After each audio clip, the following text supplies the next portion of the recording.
es con este, ¿no? Porque este es un número. Entonces me da un E a la menos, vamos a escribirlo así. Este con este da 0, este con este da 0, lo único que queda es este.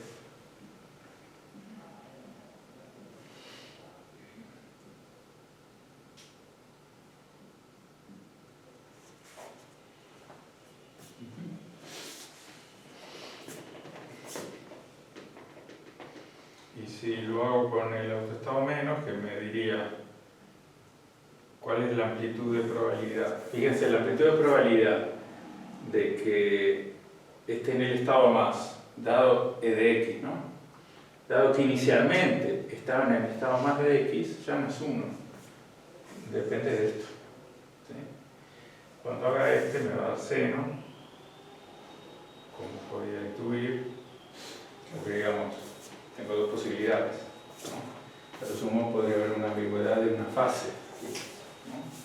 Pero en las probabilidades, coseno cuadrado más seno cuadrado me da 1, entonces tenía que ser eso. Lo que es interesante es que esto da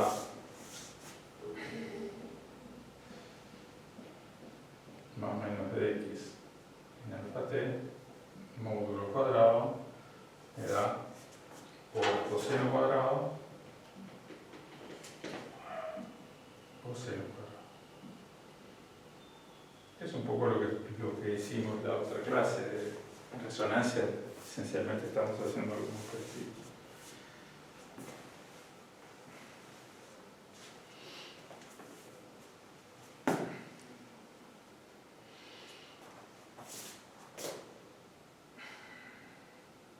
Si calculo el valor medio de c de x en alfa de t, en el estado alfa a tiempo t, o sea, este valor medio es en esos estados, vamos a ponerlo acá,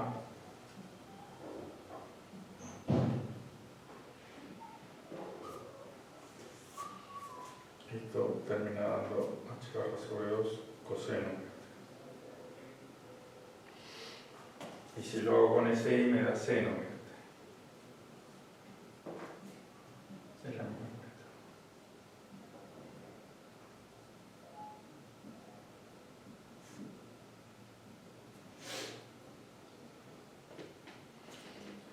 Y si lo hago con SZ, ¿qué me dará? Si el estado es X, el estado inicialmente era SX, ¿sí? Y ahora lo evoluciona en el tiempo, lo cual quiere decir el campo magnético lo hace rotar, porque finalmente es eso lo que está haciendo este campo magnético, ¿sí? Porque eso es como si fuera... Eso es de hecho el operador rotación, ¿no? El SZ va a quedar igual.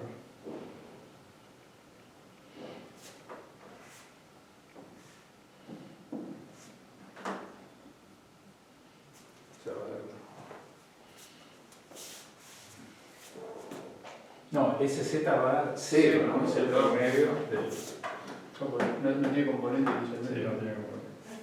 Eso quiere decir, miremoslo un poco geométricamente.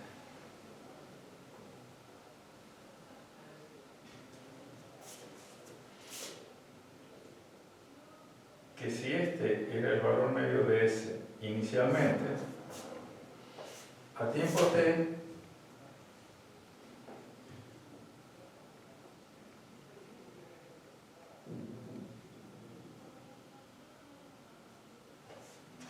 roto el ángulo S, ¿no?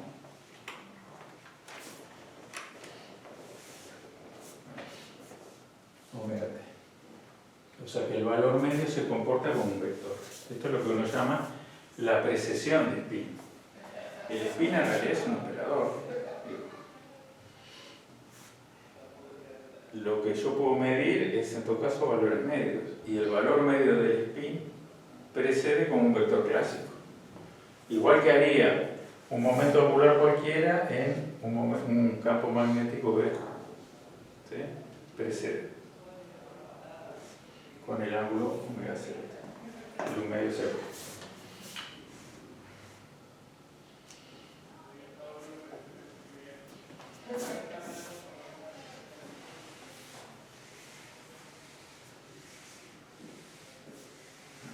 Finalmente este hamiltoniano lo que está haciendo es, para tiempo t,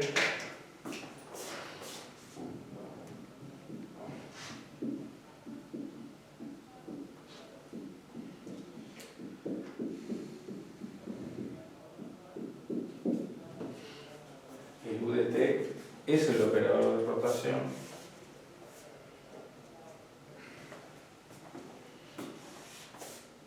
¿sí? Con este ángulo. Y entonces son las fórmulas que escribimos hace un ratito. Sx a tiempo t es Sx inicial coseno omega 0t menos Si seno omega 0t, es lo que escribimos hace un ratito. Si a tiempo t es Si por seno omega t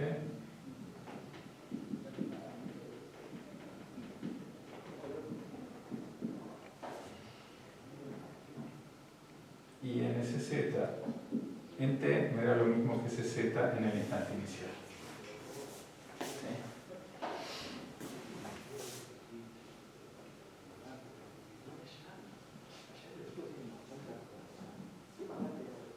Sí, lo que estoy capaz de ponerle t igual a 0, le pongo asumiendo que es el valor inicial.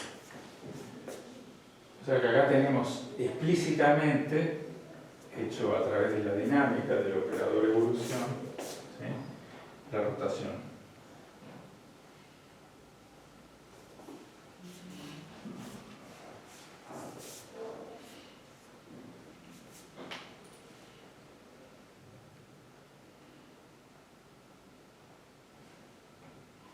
Lo que hace el spin o la precesión a través del campo magnético es rotar, lo que uno llamaría rotar el spin. En realidad no estoy rotando el estado, lo estoy haciendo evolucionar con un campo magnético, ¿no?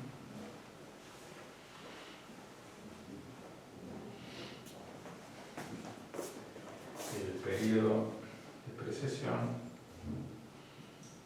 es 2pi sobre omega 0.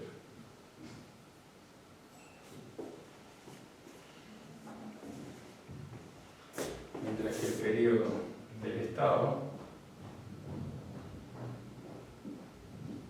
es 4pi sobre omega 0. O sea, que me vuelve a dar exactamente el mismo estado inicial con la misma fase, es dar 2 vueltas.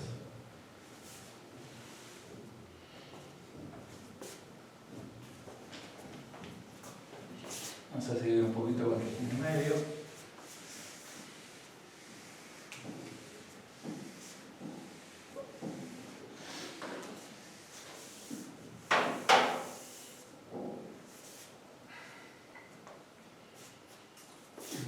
Vamos a ver lo que se llama el formalismo de Pauli, si quieren, que es lo que uno usa sin darle este nombre.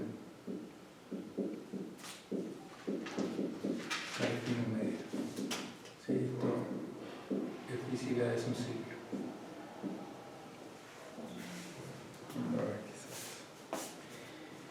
Eso significa, bueno, que tengo estados G más, o le llamo más, o le llamo espinar.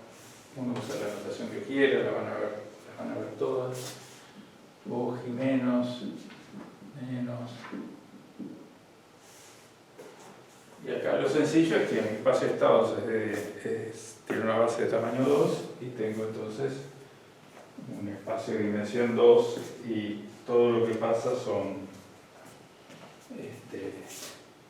tiene que ver con matrices 2×2. ¿Sí? Un estado cualquiera y bueno, tendrá una componente up y una componente down, o le llamaré a esto C más de t, C menos de t. ¿Sí?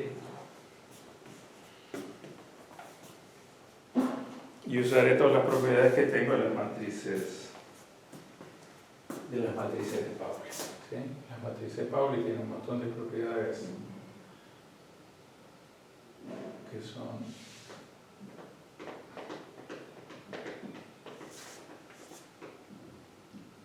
fáciles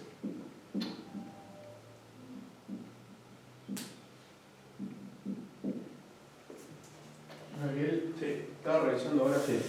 Acá estarían al revés, SX y SI en el segundo renglón, ¿no? Es un detalle, igual, pero para que quede la relación. Pues si no sería coseno, ¿no? Pues SX es 1, 0. Sí, a ver si lo cogí más. SI coseno más SX seno. Sí.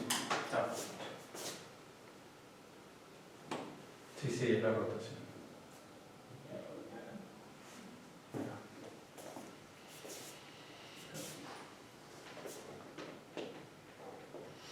Mira, yo no Sí, como lo habíamos escrito anteriormente. Bueno, la matriz de Pauli, la traspuesta conjugada es ella misma, o sea, son analíticas, con matrices. Bien, traspuesta conjugada. Y después tienen la propiedad de que cualquiera al cuadrado me da la identidad. ¿Sí? Entonces el anticonmutador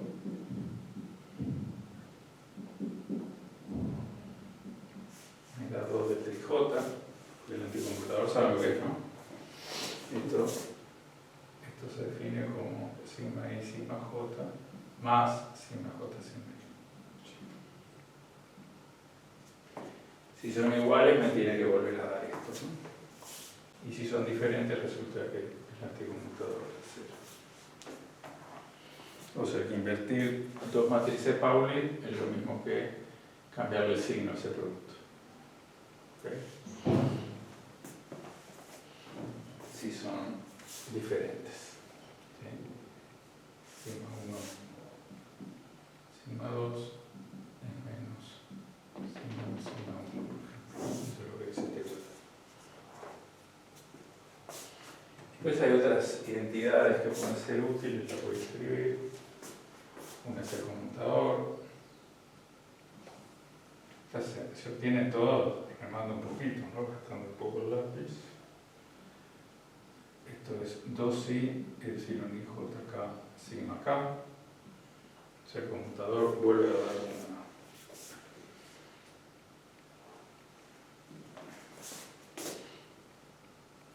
El determinante de cualquiera de estas me da 1.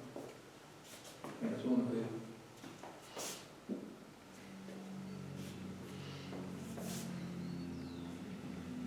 Y esta identidad que a veces resulta útil, que es que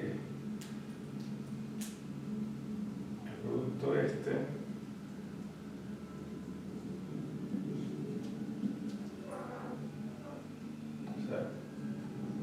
este es un producto entre vectores de 3 componentes, ¿no?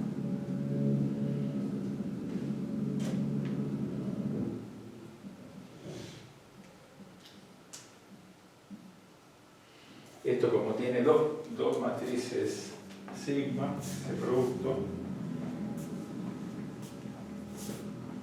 termina dando algo que tiene una expresión en términos de una sola matriz, que es una especie de producto triple, ¿no?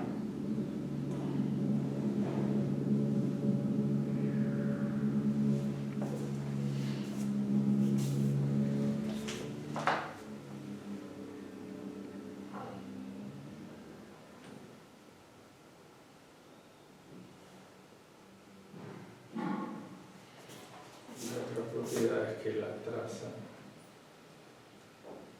de la sigma K da 0.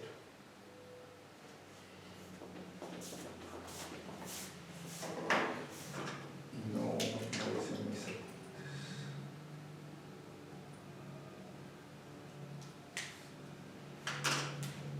Y bueno, todo esto permite hacer cálculos muy fáciles, porque si uno tiene los estados más menos sobre una componente de pi con el estado más menos, esto da h barra sobre 2 y el elemento matriz de la matriz SK, donde uno tiene que tomar el más menos y el más menos según corresponde. Por ejemplo, si tengo este con este, y acá tomo este con este. ¿Está bien?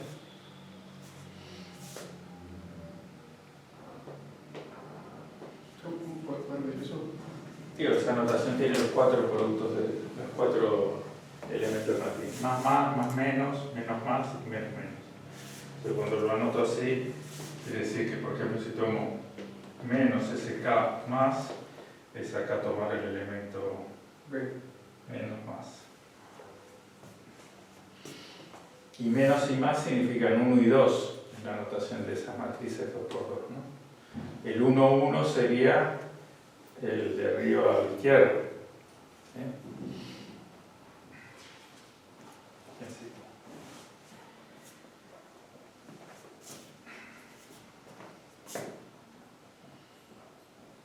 Y después para un estado alfa.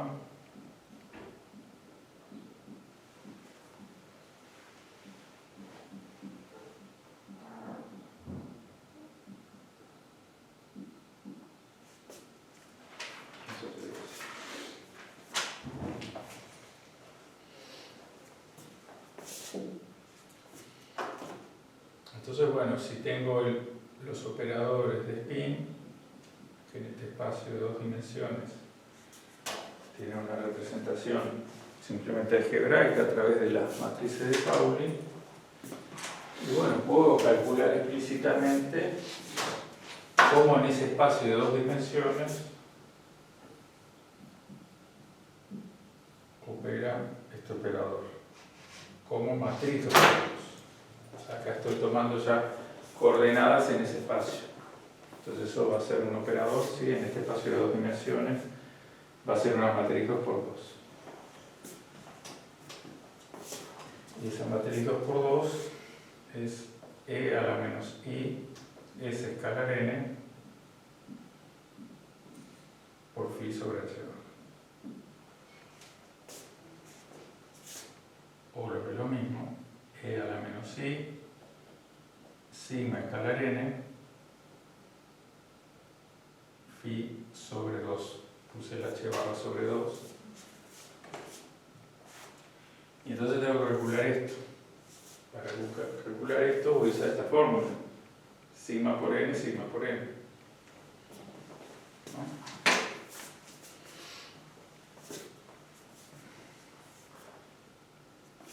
Entonces, si N cuadrado es 1, que es la hipótesis, ¿sí? Las potencias pares, muy pares, N menos I, sigma por N, phi sobre 2, me dan menos I, phi sobre 2 a la N. ¿Está bien? Porque A y B son iguales igual a N. A escalar B es N por N, es 1. Esto vale 0. Entonces, si sigma por N, sigma por N. Bueno, me estoy.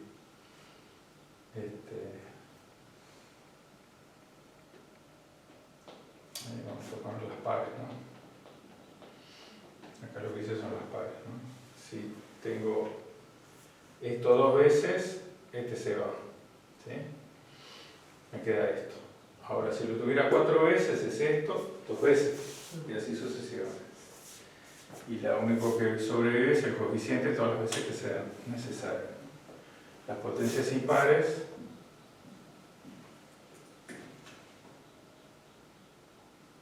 me va a dar el mismo número, pero me va a sobrevivir un sigma por N. ¿Sí? Porque lo hice, supónganse, 6 veces, me quedó la sexta. Ahora le agrego uno de estos. Me queda esto, una vez más, y el sigma por N.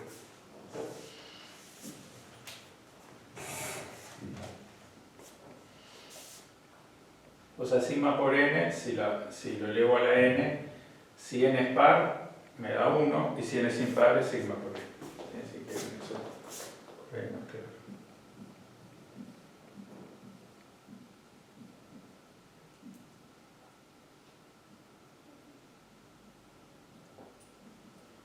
Eso es algo que te doy cuenta que acabo de hacer. Y bueno, entonces junto los pares con los impares y esta matriz me da. Con los pares me va a quedar el coseno del ángulo mitad. Y con los impares me queda menos sigma por n, seno de phi sobre 2. Y esta es una expresión muy linda del operador de rotación en este espacio.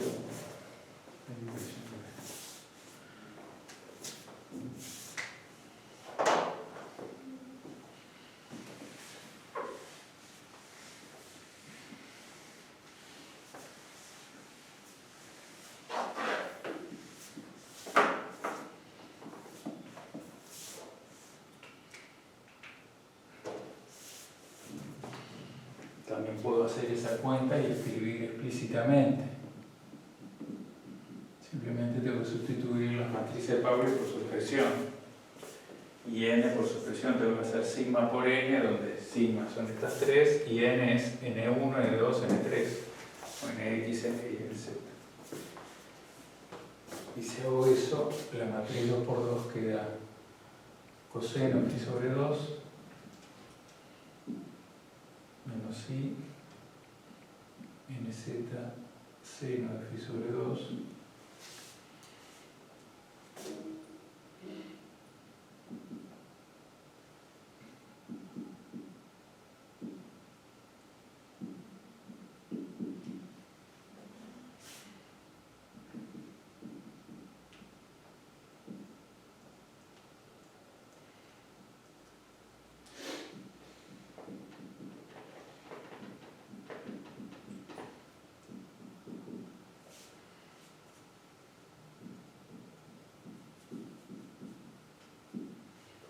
sería la representación.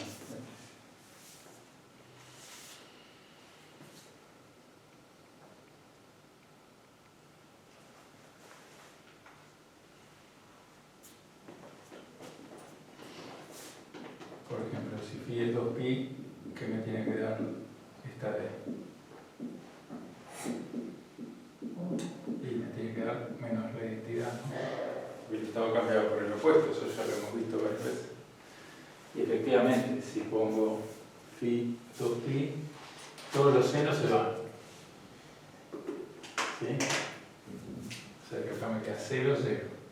Acá me queda 0, 0, acá me queda coseno de pi, que es menos 1.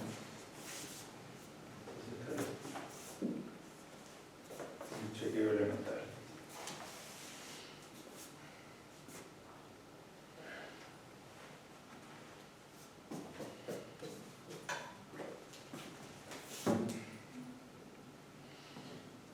Hablar un poquito más de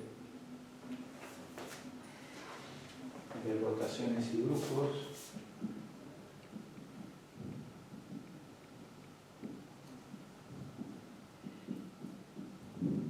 Para introducir un lenguaje, ya la clase que viene vamos a hacer suma de momentos angulares, que no nos va a llevar mucho.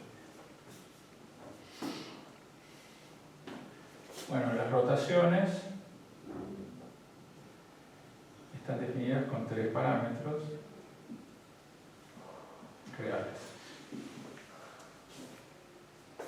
Y esos pueden ser este vector y el ángulo, este está definido por los ángulos y este por ángulo de rotación, o los ángulos de Euler, que definen cualquier rotación y que también son 3 parámetros. Cualquier parametrización son 3 parámetros.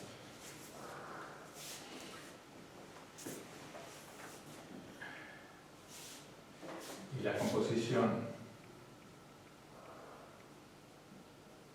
de rotaciones, producto, no es aditiva en los parámetros.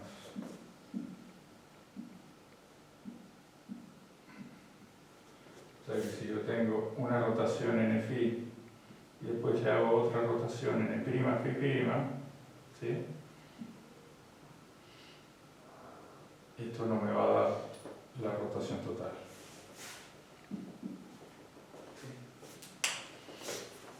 Eso es simplemente porque es no conmutativo.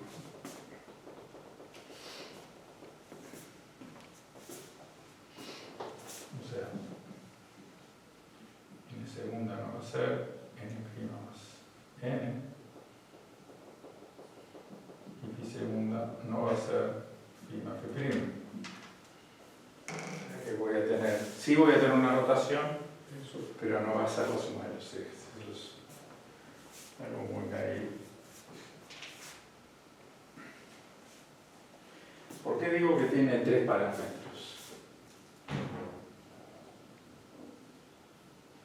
Porque son las matrices ortogonales 3×3. ¿Sí? Esto implica 6 condiciones, ¿sí? Porque esta matriz es simétrica. La traspuesta es la traspuesta es la traspuesta, ¿no? Y esto es R traspuesta, traspuesta por R traspuesta, ¿sí? O sea que esto vuelve a ser R. Entonces, si la matriz es simétrica, y de las 9 condiciones, esta es una ecuación, son 9 ecuaciones, ¿no? Pero tengo esta, y esta, es idéntica a esta y esta. Entonces estas son 3 condiciones que no van. Por ejemplo, tengo 1, 2, 3, 4, 5, 6. Entonces tengo 9 menos 6 condiciones, tengo 3 parámetros. Una manera fácil de ver. ¿Cómo devuelve eso? Pues si es simétrica. Si es simétrica, las 3 de arriba son iguales a las 3 de abajo. Las 3 ecuaciones de arriba son iguales a las 3. Los 3 redondelitos son iguales arriba y abajo. Pero ¿por qué? Esta condición es igual a esta, porque la matriz es simétrica. Entonces, estas dos no las cuento como una condición, las cuento como una condición. Claro. Entonces, con esta pasa lo mismo, con esta pasa lo mismo. ¿Cuántas condiciones tengo? 1, 2, 3, 4, 5, 6. Okay. Entonces tengo 9 parámetros Y 6 ecuaciones. y 6 ecuaciones, me quedan 3 parámetros.